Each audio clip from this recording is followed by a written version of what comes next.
بکر صدیق کے ساتھ میں غار کو صاف کیا، سارے سوراخ بند کیے، مصطفیٰ سوئے، ابو بکر صدیق کے زانوں پہ آقا کا سر تھا۔ حضرت ابو بکر صدیق رضی اللہ تعالیٰ عنہ نے اپنے کرتے کو توڑا، سارے سوراخ بند کیے، چادر کو پھاڑی، سارے سوراخ بند کیے، اب ایک تہبند تھا، دو سوراخ باقی رہ گئے۔ حضرت ابو بکر صدیق رضی اللہ تعالیٰ عنہ نے ایک پر اپنے پیر کی ایڑی رکھی، پیر رکھا۔ اب ذرا سوچو، مصطفیٰ کا عشق اور آقا کی غلامی کا اندازہ تو لگاؤ کہ نگاہ حضور کے چہرے پر ہے، ایک ہاتھ ایک سوراخ پر، دوسرا پیر دوسرے سوراخ پر۔ سانپ باہر نکلنے کی کوشش کرتا ہے، ہر جگہ کپڑا، ہر جگہ کپڑا، دروازہ بند۔ ایک جگہ سانپ نے دیکھا کہ کسی کا پیر ہے، اس نے دستک دی، پیر ہٹاؤ پیر ہٹاؤ۔ ابو بکر صدیق نے ہٹایا نہیں، سمجھ گئے کہ کوئی ہے، کچھ ہے۔ جب بار بار سانپ نے کوشش کی اور پیر نہ ہٹا تو سانپ نے ڈنک مارا، کالا سانپ، زہریلا سانپ۔ قربان جاؤ ابو بکر کے عشق پر۔ دنیا میں عاشقوں کی داستانیں لمبی چوڑی ہیں، لیکن اللہ کی قسم کھا کر کہتا ہوں، جو عشق و محبت ابو بکر صدیق اور مصطفیٰ سے تھا، دنیا میں ایسی کوئی مثال نظر نہیں آتی۔ سانپ نے ڈنک مارا، ابو بکر نے پیر نہیں ہٹایا۔ جب بار بار ڈنک مارتا ہے، آپ کے پورے بدن پر زہر سرایت کر گیا، آنکھوں سے آنسو جاری ہوئے، گود میں مصطفیٰ سوئے ہیں، حضور کے چہرے پر آنسو پڑے۔ آقا کریم صلی اللہ علیہ وسلم کی آنکھ کھل گئی، پوچھا ابو بکر کیا ہوا ہے؟ کہا آقا ندر تو، یعنی مجھے کسی چیز نے ڈنک مارا ہے۔ کہاں ہے؟ کہا میرے پاؤں کے پاس۔ کہا پیر ہٹاؤ، پیر ہٹایا تو سانپ باہر آیا۔ روایتوں میں آتا ہے میرے آقا نے پوچھا ہے سانپ تجھے شرم نہ آئی، تو نے میرے یار غار کو ڈنک مارا؟ سانپ نے کہا آقا 600 سال سے آپ کے دیدار کی تڑپ لیے ملک شام سے چل کر یہاں آیا، آج جب دیدار کا موقع ملا میرے دل نے چاہا کہ اپنے آنکھوں سے آپ کا چہرہ دیکھوں، سالوں انتظار میں بیٹھا ہوں، صدیاں گزر گئی آپ کی راہ دیکھتے دیکھتے، آج جب موقع ملا تو ابو بکر نے پیر لگایا، میں نے مجبوراً ابو بکر کو ڈنک مارا۔ میرے آقا صلی اللہ علیہ وسلم نے حضرت ابو بکر صدیق کے پیر مبارک پر لعاب دہن لگایا، تھوک مبارک لگایا، فوراً اللہ تبارک و تعالیٰ نے آپ کو شفا عطا فرمائی۔ 3 دن اور 3 راتیں ابو بکر صدیق رسول اللہ کے ساتھ۔ ایک علماء میں ایک بحث چھڑی ہے، اسلام کو 1450 سال ہوئے دنیا میں، 1450 سال سے ایک بحث چلی ہے کہ اسلام میں سب سے بڑی نیکی کون سی؟ نیکی کرنے والوں کی کوئی سیما نہیں۔ 40 سال تک عشاء کے وضو سے فجر کی نمازیں لوگوں نے پڑھی، ساری زندگی روزے رکھے ہیں، ساری زندگی عبادت کی ہے، نیک کام کیے ہیں، تو نیکی کرنے والوں کی کوئی سیما نہیں ہے۔ لیکن علماء نے جب بحث کی کہ آج تک دنیا کی سب سے بڑی نیکی کون سی، اس کا جواب علماء نے دیا ہے کہ ابو بکر صدیق نے 3 دن اور 3 راتیں جو رسول اللہ کے ساتھ غار ثور میں گزاری، سب سے بڑی نیکی اللہ پاک نے ابو بکر صدیق کو عطا فرمائی۔ اب نہ سمجھے تو تھوڑا اور خلاصہ کرو، 1 منٹ 1 سیکنڈ آقا کا اگر کوئی چہرہ دیکھ لے، 1 سیکنڈ اگر کوئی چہرہ دیکھ لے تو ہزاروں سال کی عبادت سے 1 منٹ حضور کا چہرہ دیکھنا افضل ہے۔ تو 3 دن اور 3 راتیں ابو بکر کی زندگی میں کیسے ملے کہ ابو بکر آنکھیں کھولتے تو سامنے مصطفیٰ ہوتے، اور مصطفیٰ کی آنکھیں کھلتی تو سامنے ابو بکر ہوتے۔ آئے ہے اتنا قریب سے مصطفیٰ کو کسی نے نہیں دیکھا کہ تیسرا کوئی نہ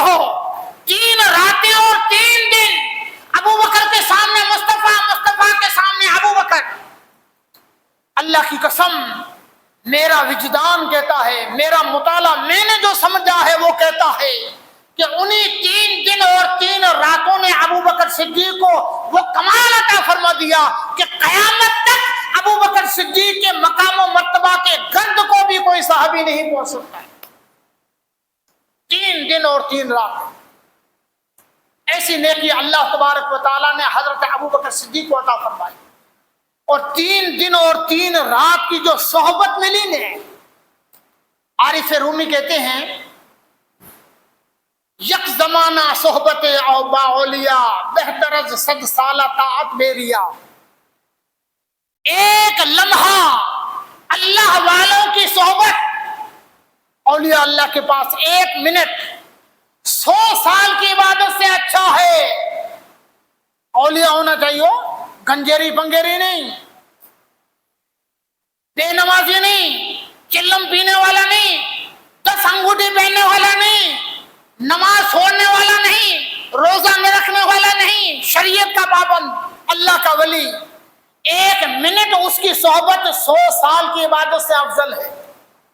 عارف رومی نے کہا، اور اولیاء کیا، سارے اولیاء جن کے گھر کی غلامی کریں وہ مدینے کا تاجدار، بلکہ سارے انبیاء کا سردار، مدینے کا سلطان، ان کی صحبت میں حضرت ابو بکر صدیق نے 3 دن اور 3 راتیں گزاری۔ تھوڑا ٹائم لوں گا، میں نے بتایا بھی ہے لیکن بات بڑے مزے کی ہے، اور آپ کو میں سمجھتا ہوں کہ لطف بھی آتا ہوگا۔ ایسی باتیں روز سنی نہیں جاتی۔ امام ربانی مجدد الف ثانی رحمۃ اللہ علیہ کے پیر و مرشد خواجہ باقی باللہ رحمۃ اللہ علیہ، بہت بڑی ہستی ہے، دلی میں ان کا مزار ہے قبرستان، خواجہ باقی باللہ، بہت بڑی خانقاہ تھی۔ 24 گھنٹے ان کے پاس مہمان آتے تھے، ہمیشہ مہمان آتے تھے، لوگوں کو کھانا کھلاتے تھے۔ ایک دن ایسا ہوا کہ رات کے وقت کھانا ختم ہو گیا اور آدھی رات کو مہمان آ گئے خواجہ باقی باللہ کے پاس۔ امام ربانی مجدد الف ثانی کے پیر و مرشد ہیں خواجہ باقی باللہ۔ تو مہمان آ گئے، دیکھا گھر میں بھی کچھ نہیں، باورچی خانے میں بھی کچھ نہیں۔ خیال آیا کہ بیچارہ باورچی ہے ہمارا جو رسویا تھک گیا ہوگا، لیکن کیا کریں، مہمان بھی بھوکے، دور سے آئے بیچارے بھوکے ہیں، رات کا وقت ہے اور کہاں کھائیں گے۔ دلی کی بات ہے، اس زمانے میں ہوٹلیں تو ہوتی نہیں تھی۔ خواجہ باقی باللہ رحمۃ اللہ علیہ نے باورچی کو اٹھایا، رسوئی کو، کہا بیٹے مہمان آئے ہیں بیچارے بھوکے ہیں، کھانا کھلا دو، اللہ تم کو سلامت رکھے۔ کہا ٹھیک ہے سرکار۔ فوراً اس نے کھانا بنایا، مہمانوں کو کھانا کھلایا۔ جب مہمان کھانا کھا لیے تو پیر صاحب بڑے خوش ہوئے، آئے خواجہ باقی باللہ راضی ہو گئے۔ کہا بیٹے آج میرے مہمانوں کی خدمت کر کے تم نے میرا دل خوش کر دیا ہے، اور آج تیرا پیر تجھے کچھ دینے میں آ گیا ہے، مانگ لے کیا چاہتا ہے، سوال کر، جو مانگے گا دے دوں گا۔ وہ بیچارہ رسویا تھا نہیں، سمجھ کتنی رسوئی کی، روٹی بنانے والے میں سمجھ کیسی، چولہے کے پاس بیٹھنے والے میں سمجھ کتنی، جاہل آدمی، ان پڑھ آدمی تھا۔ تھوڑی دیر سوچتا ہے کہ بابا چہوں تو آئے ہوں لگ بھگ ڈے ہی پن ڈیندا آؤں تو ڈساں تو جھکو منگے تو ان کے دے دیا تھا کہ بابا تو مانگتا ہوں کہ مانگ اس لیے تو کہا ہے، کہ ایسا کرو کہ مجھے اپنے جیسا بنا دو۔ مانگا کیا؟ منہ کے ہاں جڑو بنے دو۔ کہیں روز مانی گھڑنی، چل میں ویڑوں، ادھ راتو بارو بارنوں، رات دی تھاں دھونا، مانی بچائنیوں، یہ باوا بنی ہوئی نال پاکے پر باوا ہوئے نا جلسہ دئی پہ تو باوا منہ کے ہاں جڑو بنے دو۔ خواجہ باقی باللہ نے نگاہ توجہ ڈالی، اللہ وارے ہوتے جو کو نظر ہوئی تھی، نگاہ توجہ ان کے کہتا صوفی پریبھاشا میں، نگاہ ڈالی، سینے سے لگایا، سینے سے لگایا تو حال کیا ہوا، اس کا ظاہر بھی بدل گیا، باطن بھی بدل گیا۔ ظاہر کیسا بدلا جانتے ہو؟ صبح کو جب باہر وہ رسویا نکلا تو لوگ پہچانے نہیں کہ خواجہ باقی باللہ کون سے اور باورچی کون سا ہے، ظاہری رنگ روپ ایسا بدل گیا۔ اور ظاہر کا بدلنا تو آسان ہے، لیکن باطن ہر ایک سے برداشت نہیں ہوتا ہے۔ اندرونی کیفیت کسی کے بدل جائے، یہ اللہ والے جو ہوتے ہیں نا، یہ معرفت کے سمندر پی کے بیٹھے ہوتے ہیں، ہمارا کام نہیں ہے، ہم برداشت نہیں کر سکتے۔ علماء نے لکھا ہے کہ وہ پاگل ہو گیا، 3 دن تک پاگل رہا، چوتھے دن اس کا انتقال ہو گیا باورچی کا، اس لیے کہ معرفت، وہ بولا نا کہ مجھے اپنے جیسا بنا دو، تو جیسا بنانے میں تو ظاہر اور باطن دونوں آیا، تو ظاہر کا کلر بدل جانا یہ تو آسان ہے، پر اندر کی کیفیت جو بدلی نا وہ اس سے برداشت نہ ہوا، حال غالب آ گیا، 3 دن وہ تڑپتا رہا، چوتھے دن اس کا انتقال ہو گیا۔ آج بھی خواجہ باقی باللہ کے مزار کے پاس اس کا مزار ہے، حسن سرکار اس کی قبر کے اوپر لکھا ہے، میں نے اس کی زیارت بھی کی۔ یہ آقا کریم صلی اللہ علیہ وسلم جس پر نگاہ ڈالیں اور حضور کی صحبت کا کیا حال ہوگا۔ علماء نے لکھا ہے جب 3 دن کے بعد مصطفیٰ مدینے کی طرف جانے کے لیے نکلے مصطفیٰ صلی اللہ علیہ وسلم، تو مدینے سے پہلے لوگ آپ کے دیدار کی تڑپ لیے حاضر ہوئے۔ مدینے میں چند لوگوں نے حضور کو دیکھا تھا، پہلے جو مکے آئے تھے انہوں نے دیکھا تھا، عام لوگوں نے نہیں دیکھا تھا۔ اور حضور جب مکے گئے، مدینے گئے، تو پورے داڑھی کے بال، سر کے بال کالے تھے، بلکہ آپ کو معلوم نہ ہو تو سن لو، 63 سال کی عمر میں جب مصطفیٰ کا وصال ہوا، آپ کے سر اور داڑھی میں 20 بال سفید تھے، 20 بال، 14 داڑھی میں اور 6 بال سر میں، 20 بال حضور کے، باقی سب کالے تھے۔ اور ابو بکر صدیق کی پوری داڑھی سفید تھی،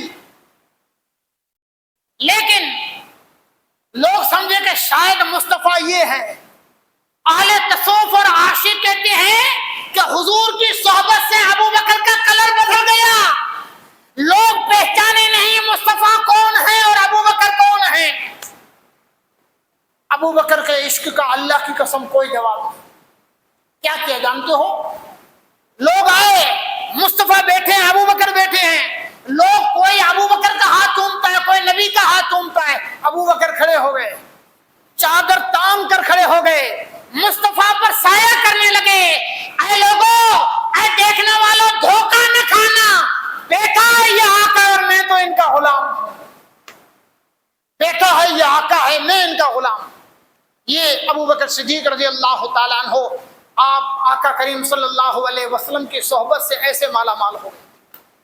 بس حضور علیہ الصلوۃ والسلام جب پردہ فرمائے تو ابو بکر صدیق آپ کے بعد حضور کی گادی پر بیٹھے، منصب خلافت پر بیٹھے۔ 2.5 سال کے بعد ابو بکر صدیق رضی اللہ تعالیٰ عنہ وفات پا گئے۔ جب 63 سال، رسول اللہ کی عمر 63 سال، ابو بکر صدیق کی عمر 63 سال۔ موضوع بہت لمبا ہے، لیکن افسوس ٹائم اجازت نہیں دیتا، آپ لوگ بھی تھک جائیں گے، اس لیے آخر میں بات وفات کی سنا دوں۔ جب حضرت ابو بکر صدیق وفات پائے تو آپ نے اپنی بیٹی سے کہا، بیٹی اگر اجازت ہو تو رسول اللہ کے پہلو میں سونا چاہتا ہوں۔ آقا کریم صلی اللہ علیہ وسلم کی، اس لیے کہ گھر تمہارا ہے، حضرت عائشہ کا گھر تھا، حجرہ عائشہ تھا جس میں اللہ کے رسول صلی اللہ علیہ وسلم دفن ہے۔ آج بھی مصطفیٰ کا جو مزار ہے یہی حضرت عائشہ صدیقہ کا گھر تھا۔ تب بیٹی اجازت دیتا، ہاں کا ابا جان میں تو اجازت دیتی ہوں۔ کیا کہا؟ جب میرا جنازہ تیار ہو جائے، نماز جنازہ پڑھ لی جائے، میرے جنازے کو اٹھا کر رسول اللہ کے روضے کے دروازے کے سامنے رکھ دینا اور اجازت مانگنا کہ آقا زندگی بھر آپ کا ساتھ نبھانے والا ابو بکر مزار میں آپ کے ساتھ آنا چاہتا ہے، اجازت ہے؟ اگر مصطفیٰ اجازت دیں، دروازہ خود بخود کھل جائے تو اندر دفن کر دینا، اگر نہیں تو جنت البقیع کے عام قبرستان میں مجھے دفن کر دے۔ نماز جنازہ پڑھی گئی، کفن کا انتظام کیا گیا، نماز جنازہ پڑھی گئی، آپ کا جنازہ حضور کے روضے کے سامنے لایا گیا۔ مزار مصطفیٰ کے سامنے ایک صحابی نے کہا کہ آقا زندگی بھر جس ابو بکر نے آپ کا ساتھ میں چھوڑا، مرنے کے بعد، وفات کے بعد بھی چاہتا ہے کہ آپ کے پہلو میں لیٹے۔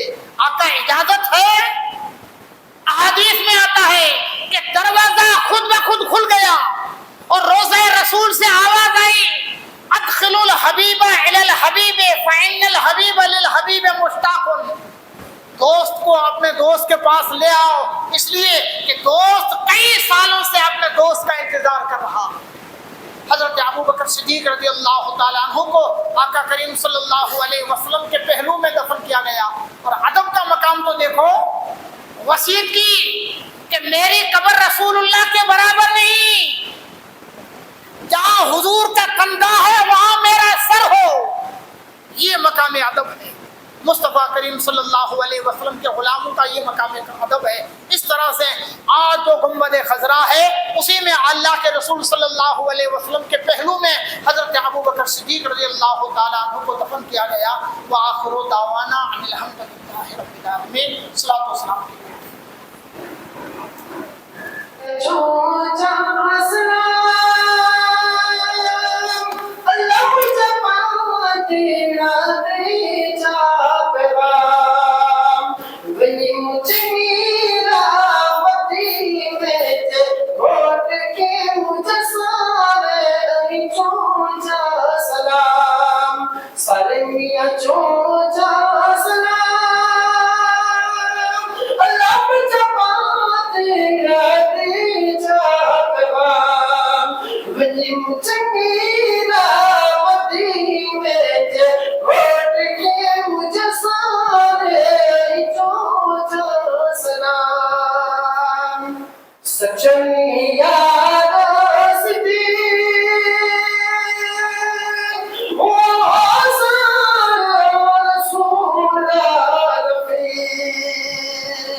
اللهم ربنا آتنا في الدنيا حسنة وفي الآخرة حسنة وقنا عذاب النار إن الله وملائكته يصلون على النبي يا أيها الذين آمنوا صلوا عليه وسلموا تسليما صلى الله على النبي الكريم وعليه صلى الله عليه وسلم السلام عليك يا رسول الله سبحان ربك رب العزة عما يصفون وسلام على المرسلين والحمد لله رب العالمين.